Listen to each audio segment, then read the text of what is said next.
Alright, so today I was going through my ball pythons, every single tub here in my collection like I do every single day, and especially this time of year I'm actually looking for eggs under my female ball pythons, and I actually found one of my females on a really big clutch of eggs, and believe it or not, this is my third clutch of snake eggs for the year, and my first two clutches I'd say were pretty atypical. It's some really weird stuff going on at the beginning of the year. My very first clutch was my reticulated pythons laying eggs. Lucy actually laid a whole bunch of eggs.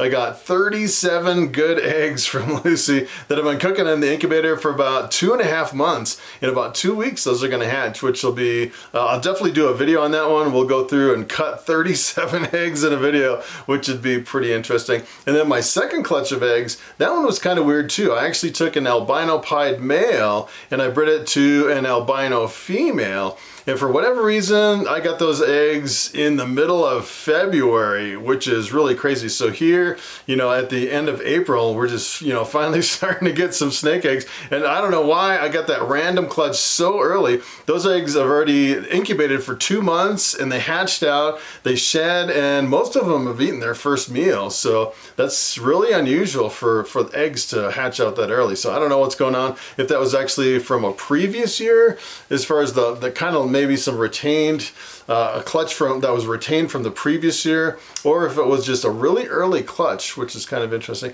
And then that clutch, actually I hatched out the eyeless albino, the albino without the eyes.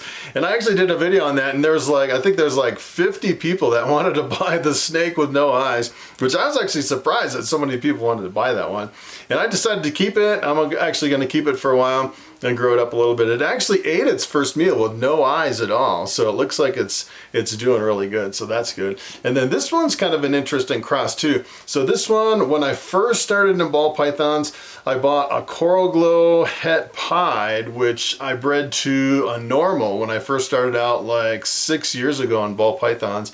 And for whatever reason, the results from that very first clutch, I hatched out this really weird Dinker looking snake that had some really weird colors and patterns on that snake. I thought, hey, maybe there's actually something going on with this normal.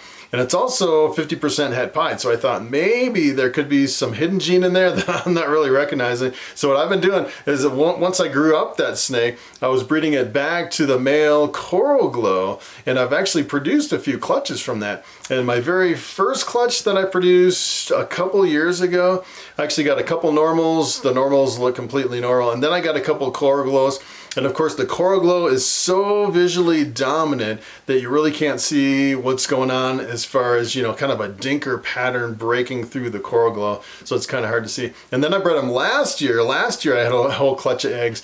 And when those hatched, every single hatchling in that whole clutch was a coral glow. So I failed to reproduce the Dinker. That's kind of my goal. I didn't want the coral glows. I wanted the normal looking snakes to see if I could see this unusual color and pattern in this in the offspring, to see if it's genetic. And the reason I'm breeding it back to the parent is I'm thinking maybe it's a super with 2 copies of some kind of a hidden gene in there to produce this. So I'm thinking if I actually take the offspring, breed it back to the parent, if it is a super, or maybe if it's recessive or something like that, I'll have better odds of reproducing it. So far I have not reproduced this Dinker, so this is maybe the final year. You know, Dinker projects, you're just producing a whole bunch of like low-end stuff, and sometimes it can be pretty frustrating, especially if you keep breeding it year after year and you don't see results. So this hopefully is the year that I can reproduce my Dinker. So what I'm going to do first is I'm going to show you this Dinker female sitting on a bunch of eggs, and you'll definitely see that it has kind of a crazy pattern. You know, as far as the breeding, it should have been just like a normal 50% het pied. Now let me tell you, that snake has one of the craziest patterns. There's got to be something in there as far as some kind of gene that's kind of scrambling up the pattern. So what I'm going to do is I'm going to pull the snake out and we'll take a look at it, and then we'll pull the eggs, take those eggs and put them up in the incubator. Alright, so this girl lives over here in my ARS 5040 rack, and usually with the 5040s, I'd say you can breed females in there, but I'd say eventually your females will outgrow these. Some of my biggest females will definitely not fit in a rack like this, but she's still fits in there pretty good.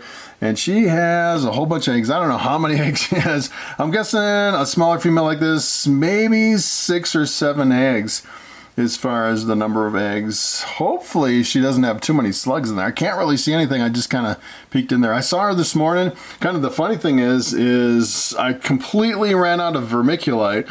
And I was like, all right, I'm going to go down to Denver, which is like an hour away. I want to go down and hit some stores and get some vermiculite. And every single store is out of vermiculite. I was like driving around for 3 hours. And come to find out there's something wrong with the supply chain or something. Nobody can get vermiculite. So what we're going to do is we're going to put these eggs up on perlite. I have a bunch of perlite, so we can do that. And it looks like I can see an egg up here, kind of an egg right here. That look like good eggs. I'm thinking maybe 6 or 7 eggs is kind of what I'm expecting from her. But look at that crazy pattern on her. It definitely looks a lot different than you would see in a normal ball python. I've actually seen some other snakes with different genes that kind of look like that, but I'm not 100% sure as far as what it could be. So what I'm going to do is I'm going to pull this tub out and let's get her off those eggs and see how many eggs are under her. All right, so let's take a look at this girl. By the way, this girl's name is Happy, and I don't think she's going to be too happy when I pull her off these eggs. All right, let's take a look here. She is hissing, not very happy today. She's got a bunch of really nice eggs right there. Let's see. Hopefully she laid them all. She started laying this morning, and then I went down to get some vermiculite. Boy, she's got like a death grip on these eggs. Oh, looks like, oh, maybe only 5 eggs in there. Look, she's got like a death grip on these. All right, Happy. She's not very happy. She doesn't want to let go. Wow. It's like she's got her tail stuck in there. Look at how long and skinny those eggs are. That's pretty wild. All right, so yeah, take a look at this girl. She has a really interesting pattern, like this really like a bubbly stripe right down the top of her back. The other thing that's kind of interesting, look at her belly. It almost looks like het pied markers. Well, she's 50% het pied. So I was thinking she is het pied, but I didn't get any pieds, either one of those clutches. So maybe we can get a pied out of this, which would be pretty cool. That'd be awesome if I can prove out that she's het for pied, because I know the male is definitely 100% het for pied, which should be pretty awesome. But she has a really interesting pattern. Like, I've never seen it in a normal, that's for sure. All right, so I'm gonna take this girl. I have this big boa tub over here. I'm just gonna put her, and I actually looked at her belly. Usually you wanna check the belly to make sure there's no eggs left over, and she looks like no eggs, like she laid them all. Only 5 eggs, which is kind of typical for a snake that size, I'd say. So what I'm gonna do first is I'm gonna try to pull these apart here a little bit. I always like to separate my eggs if I can. And these look like they're gonna come right apart, no problem. Look at how small they are. I'm used to handling those reticulated python eggs, which are like 3 or 4 times as big as this. These are really small eggs. These could be really stuck together too. Usually if you don't get them right away, they stick together pretty good. You know, I could probably put them in the box just like that, since they're pretty small. So this is the box I was going to use. I think there might be even enough room, maybe once we get the substrate in there. Maybe, could be. I think I'm going to leave these together. What I might do is I might just candle them first to make sure they're good. Kind of the weird thing with my reticulated python is she laid, I think it was like 54 eggs, and out of all those eggs, I actually had a whole bunch of them that looked like good eggs, but they weren't good. They didn't have any veins, and they didn't develop at all. So this one, take a look at that one. Looks really good. We got some veins. That's a viable egg right there. So what I like to do is I like to mark the top. Let's see. I pulled out a marker and I don't know what I did with it. Here it is, right over here. So I like to put an X right up on top of the embryo, just so I know what the top of the egg is right here. So the top, right here. You kind of move it around a little, you can kind of see this little, kind of a little jiggly spot right there. It's kind of jiggling around. That's the embryo. Usually you want the embryo up on the top. As far as they say you get a better hatch rate, I don't know if it's true or not. I've actually seen eggs laid by the female with the embryos are all over the place. Sometimes they're on the top, sometimes they're on the side, sometimes they're almost on the bottom. So these all look good. 5 good eggs. That's pretty awesome. Alright, so usually when it comes to my boxes that I put in the incubator to hatch my ball python eggs, usually I'm really scientific, I guess you'd say. Normally I'd add like 100 grams of vermiculite and 100 grams of water, mix it up, and it's always perfect. But what I found with this perlite, I've actually tried it with 100 grams of each, and it seems like there's not enough water in the perlite at a 50-50 per weight. So what I'm going to do is I'm just going to wing it. I'm going to do it completely without the scale. And what I'm going to do is, well, with my vermiculite, it's actually almost 2 of these cups. So what I'm going to do is just add 2 of these cups. This stuff is really dusty. This stuff, I'm sure you don't want to breathe it in either. It's probably not good to breathe in. As a matter of fact, if I was in the laboratory, I'd probably be wearing a mask with this stuff. Alright, so from there, I'm just going to dump in some water. I'm just going to see how much water we can add. And I want to add kind of an excess of water here. And see how it goes. Kind of mix it in to where it's kind of a thicker consistency. And I'm thinking as long as it's not sopping wet to where it's really slushy to where the egg crate goes through it, I think we're pretty good. I think I could just use all that water. When I was incubating those other ball python and my reticulated python, I actually ran out of vermiculite and started using this perlite, and I actually had to go in and add more, and I was having a problem with the eggs drying out and everything. So that looks really good. I guess I should have measured it. It's probably, if I was to guess, maybe about 300 grams of water. Usually about a third of that's what I use, and that is really looking good right there. I think that's going to be about perfect. Not very scientific.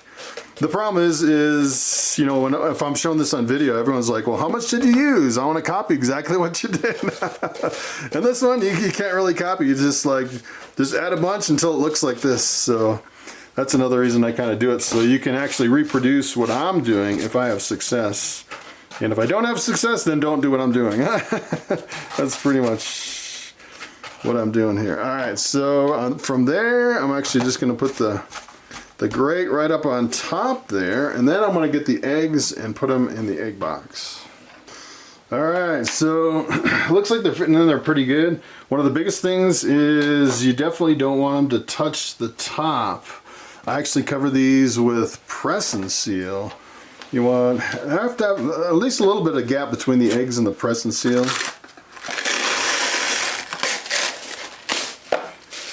So that's looking pretty good. I think there's enough room to where I don't have to separate them. If they were actually touching or really close, I would go in and separate those eggs, but I don't think we have to separate them. So that's pretty much it for that. And then I want to print a label. I actually print 2 different labels. I'll show you what those labels are. Alright, so here's the labels that I print. I do the pairing, Corglo het pied crossed with my Dinker 50% het pied. I just make it with my label maker. And I put it on the front of the box so I can see it in the incubator. And then this one, I put the laid date and the hatch date. It was laid 23rd of April 2022, which is today. Hatches in 60 days for these ball pythons. All right, so I thought I'd show you the parent, the other parent from that Dinker. So this is the one I bred to a normal to produce that Dinker. This is my Coral Glow 100% het pied. And kind of the interesting thing about this guy is his pattern is a little bit more jumbled up than you'd see in a regular Coral Glow. So I'm thinking there might be something else in there that is making that Dinker kind of have a really jumbled up pattern. So hopefully this year we'll actually produce another one of those Dinkers and prove it genetic. All right, so here is my 6-foot tall snake egg incubator that I built out of a beverage cooler. I put the new eggs up on top, and all these other eggs are from Lucy, my reticulated python. It's actually going to be perfect timing because I think these are going to hatch just about the time I start producing a lot of ball python eggs. I was always worried about that. If they laid kind of at the same time, would I run out of space? Potentially, I could have completely run out of space.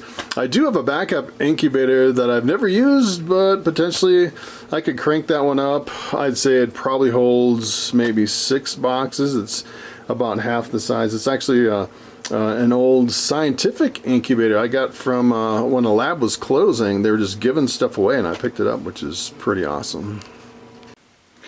Alright, so one last thing I want to leave you with is Lucy. Look at how beautiful Lucy is. This is my female reticulated python that laid all those eggs. And look at how big she is. She is a really big girl.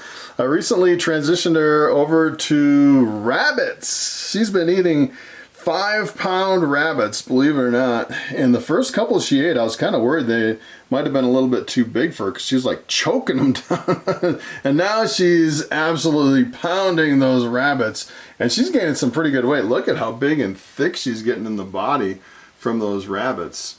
And I think I might be out of rabbits. I might have one left, but I got some guy who's actually breeding rabbits specifically for me, which is pretty awesome. So he's actually euthanizing them, storing them in his freezer, and when he actually has a bunch of rabbits, I'm going to go down and pick a bunch up, which is pretty cool. Give me a supply of rabbits. I'm also going to feed my other reticulated python rabbits, and I'm actually going to do slightly smaller rabbits. I'm going to do a maximum of 4 pounds instead of 5 pounds because I think a 5-pound rabbit for this girl is just a little bit too much. I mean, she can take it, but it just seems like she kind of struggles just eating that thing. It's a really big rabbit, but look at how big and how fast she's growing. Just with, I think I fed maybe 5 rabbits so far. So yeah, she's growing super big and super fast. I'm thinking she might lay another big clutch of eggs this year, pounding all those rabbits, which is kind of crazy. All right, so that's pretty much it from my snake update and my ball python eggs, and an update on Lucy, and an update on the eyeless ball python, which is pretty cool that that one has actually eaten its first live mouse hopper, which is pretty awesome. All right, thanks for watching, thanks for coming along, and I will see you in the next one.